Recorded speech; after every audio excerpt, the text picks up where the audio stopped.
Hello everyone, welcome back to Let's Talk Scents, and today we've got something new for you. It's not been out for very long this, it's Davidoff Cool ELIXIR. There's not much out there. Some of the channels are starting to broadcast and upload some reviews, some short reviews, some straightforward reviews, and this one will be, as always, from Let's Talk Scents. A very honest, straightforward, what you can expect and what I think about the scent.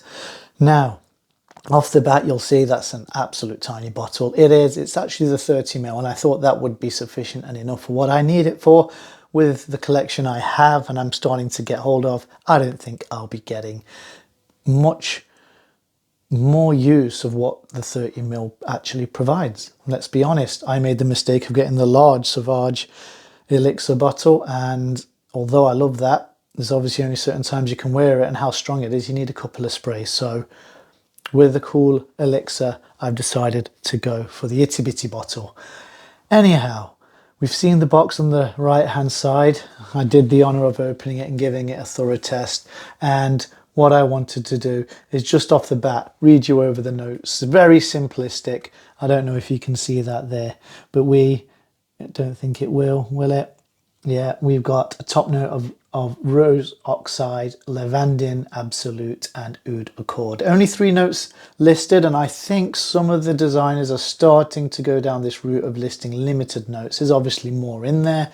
Whether or not they think it might throw off the Middle Eastern houses or the clone houses and dupe houses out there, make it a little bit longer for them to actually get their own versions out.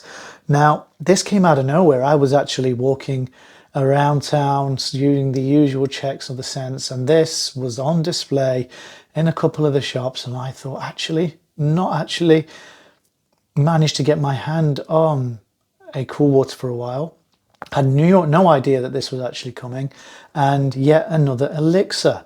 So what can we expect, and what does it smell like? So off the bat, I'll show you the actual bottle. It's a nice classy design. I actually do like what you find here. I really do appreciate this darker tone with the golden cap. Now, the cap is actually, it's not magnetic, but it is a fair struggle to get it off. Maybe that's just me, but the cap takes a while to get off. Anyway, it's not too heavy, it's not magnetic, but it's got a nice sheen to it. And we have the actual bottle there. It comes in various sizes, I believe 30ml, 60ml and 100ml, but it's not too expensive compared to other elixirs out there, but it is a Davidoff, so people are expecting it to remain within the affordable price range. I think I got this at discount. For 30ml I paid just over £33, but it was discounted. It should cost a little bit more than that, but it was fine for me and what I need. Let's look at the atomizer. There we go. I'll spray it on wrist. Ooh, relatively strong. And we will go straight into the note breakdown. So what do you get from it? What do I get? Well, it's interesting. Off the bat, you do get a really strong lavender hint. It is the most prominent note. I know it's in the mid, but I don't get much rose, and others have stated this, that they're not seeing or smelling the rose much. Oud, well, it's not very animalic, and I've been trying it for the last few days. You don't really get an animalic hit. You do get, however, a musky, dried down, and I'd say a designer oud style. It's not the animalic or earthy style. It's powdery, it is musky, it's creamy. I find it very creamy off the bat, but that lavender really reminds you of something else. And again, you might have heard this elsewhere, but what I find is if I bring the king of elixirs in, Dior Savage, this is what some have said it reminds them of. Now, I'll give an honest take on that. Yes, it does, because of the lavender, but only to a certain degree.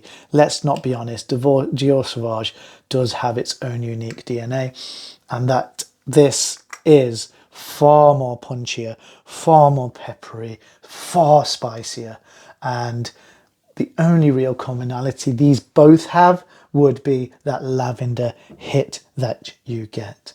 So I'll take Savage out of the equation there, but I'll bring it back in towards the end when we give a conclusion.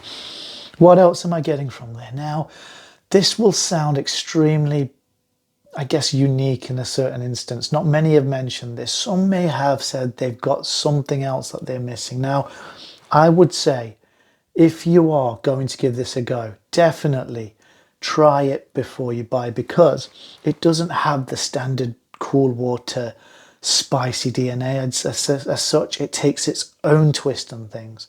It goes in its own direction. And because of that, if you're going in there expecting it to be like Davidoff Intense or something like that, then it's not the case. So do try it.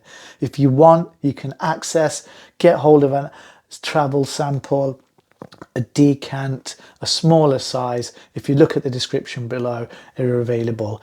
No pressure at all, but if I was you, definitely with all scents, very few of them are blind buy safe, and this, again, give it a try before you go straight in there. It is a creamy, earthy, dark take on the lavender profile. It does have a little bit of freshness, but it is pleasant. Some people are saying it's very synthetic. I think it will come across very thin synthetic if you overspray. Bear that in mind. It is an elixir.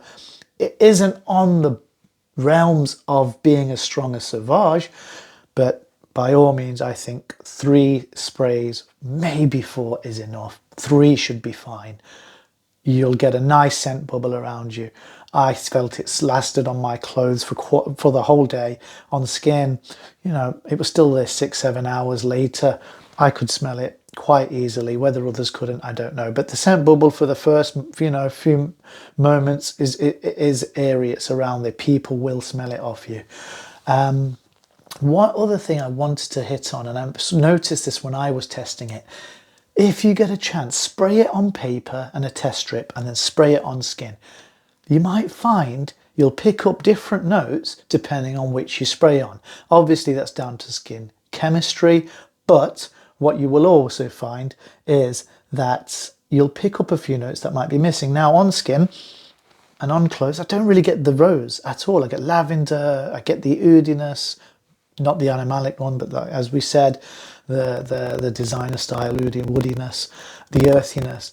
But I get a hint on strip, on paper, I get a hint on the dry down of something that's more earthy, but creamy. And the only thing my mind points towards is it's got a teeny bit of a coconutty shell earthiness to it. There's a little bit of that bounces out there. That really, when I first tried it, made me excited, and I really do like something that has that kind of twist to it. I do appreciate a coconutty scent or something that's got a fresh, a nice little creaminess to it to make that bounce, and that's what I smelled. And when I got it home, tried it on skin and tried it again throughout the weekend, I realised actually that's not really coming through anymore. So maybe it was something that I picked up on the test strip as I smelt and carried it around over time. Yes, I'm sad like that. I do like to see what they dry down into and whether or not I are pleasing. But I found it very pleasing on the day. I was trying so many other perfumes and scents that at that time, this one actually stood out. It did, maybe because I was excited to see another elixir or the fact that Davidoff has something different, but it was okay. Now, is it worth it? Should you go out? No real pressure. Again, get yourself a decant if you can. Do give it a try if you can. Now, I would say if you do like the Dior Savage, and I'll bring it back in here just for a little bit to remind us what this is.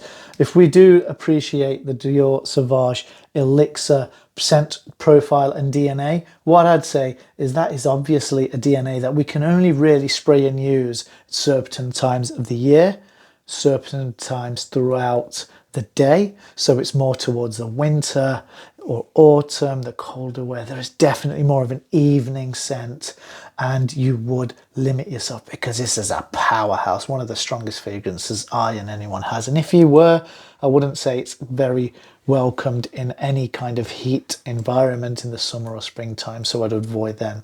Anyhow, If you like the profile you get from Savage, but you find it's too punchy, too in your face, way too strong, then what I'd say is give Davidoff Cool ELIXIR a go. You get a very tiny, small, or moderate, I'd say to some occasion, DNA link with that, with the lavender. But it's much more creamy. It's much easier to, to get away with on the day, and therefore it's more flexible. You can use it throughout the day. You can use it on various occasions, and I'd say it's possibly an all year round fragrance. Still possibly more linked towards and relatable towards an evening scent. Yeah, I'd say that. Probably wouldn't wear it too much in the day, and if I would wear it in the day, it'd be very much a cloudier day rather than a hot one. And I would calm down on the actual sprays. But it is something that's probably easier for you to digest and take in for the nostrils, something that's not as powerful as the Dior Savage ELIXIR. And it's interesting. I'd say it is pleasant. It's not overly synthetic in my eyes if you don't overspray it. And it certainly is something that can take some good compliments. When I did ask others what they thought of it when I took the test strip out, and also my hand where I sprayed it onto my wrist, others did say they found it pleasing. It was nice. It was a pleasing scent. It didn't put anyone off.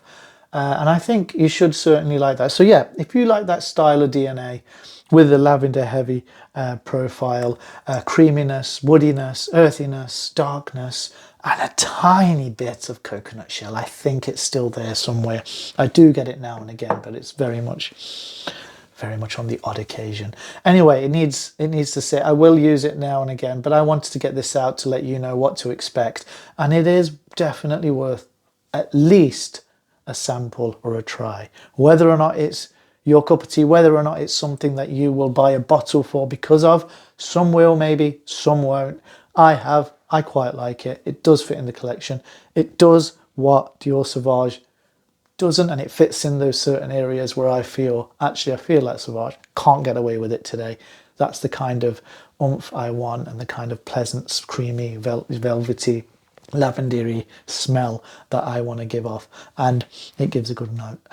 So what I'd say is definitely give it a try. Very, very interesting indeed from Davidoff, and it's nowhere near priced anywhere near some of the other elixirs, which is also nice to see.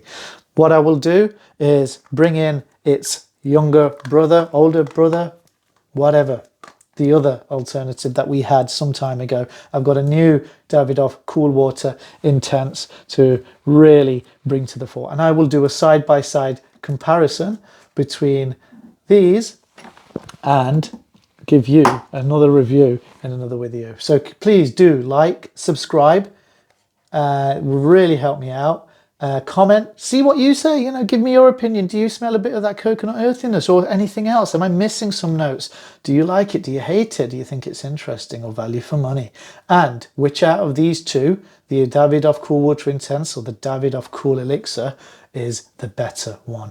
I'm yet to open this, so keep a lookout and you'll be back for more. Hopefully I will get the videos out as soon as I can, but in the meantime, have a wonderful, wonderful day. Thanks for joining me, and I appreciate if you can like, subscribe and comment below. Take care guys, see you soon, bye.